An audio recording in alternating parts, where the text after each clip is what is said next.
I just wanted to circle back because I remember you said you've also been on the acquired side, right? So just quickly, if you thought about the one or two examples where you were in the company that was being acquired, and anything sort of stick out that was different to when you were working for the company that was doing the acquiring.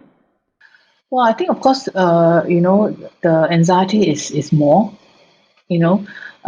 Number one, you worry about yourself. Number two, as my function, I look after the people, right?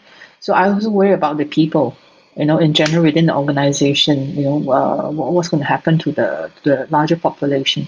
So there are two levels of worry. One, you worry about yourself, what's going to happen, and secondly, because of what I do, I worry about the people in the organization in general.